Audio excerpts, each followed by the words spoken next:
ஓம் சாய்ராம்.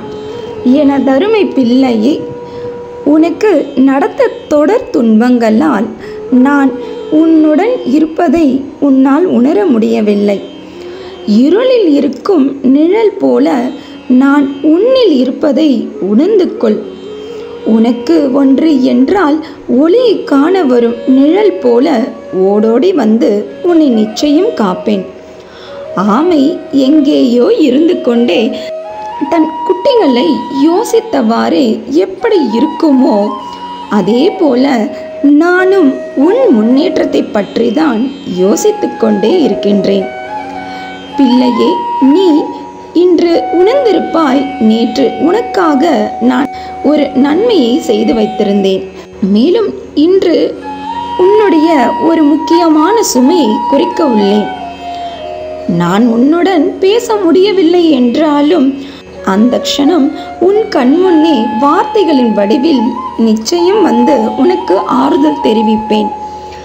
பிள்ளையை, நான் உன்னை விட்டு ஒருபோதும் விலக மாட்டேன். இந்த மாதம் நல்லதெல்லாம் நடக்கப் போகின்றது.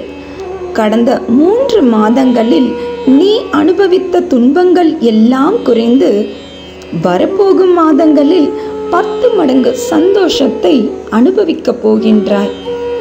எந்த சந்தோஷமும் வருவதற்கு முன்பு சோதனைகள் நிச்சயம் உண்டு. ஆனால் அந்த சோதனைகள் உனக்கான சாதனையாக மாறப்போகின்றது. நீ தனியா போராடி உன்னை நீயே காப்பாத்திக்க தெரியணும்னு நான் உனக்கு வைத்த பரீட்சையில எல்லாம் நீ ஜெயிச்சிட்ட. இனி உனக்கு வசந்த காலம்தான். இனி உன் விருப்பப்படியே அனைத்தும் நீ தேடாமலேயே உன்னை வந்து சேரும். தன்மானத்தை அதிகமாக நேசிப்பவர்கள் கண்டிப்பாக மற்றவர்களிடம் இருந்து தனித்து விடப்படுவார்கள். நீ எப்போதும் தனியாகவே இரு. உனக்கான தனித்துவம்தான் உனது அடையாளம். சோர்வடைந்து விடாதே. வாழ்க்கை நீ எதிர்பார்க்காத நேரத்தில்தான் பல ஆச்சரியங்களை கொண்டு வரும். ஏன் பயப்படுகின்றாய்? தைரியமாக இரு. என்னை விரும்பி என்னையே நம்பி இருக்கும் பக்தர்களின் மீது எப்போதும் என் கவனமும் கண்காணிப்பும் இருந்து கொண்டே இருக்கும். அச்சத்தை தவிர நம்பிக்கையோடு பொன்னான வாழ்க்கை ஆரம்பமாக போகும் அந்த நல்ல நாளுக்காக காத்திரு. அது மிக விரைவில் என் ஆசீர்வாதத்துடன் உன்னை வந்து சேரும்.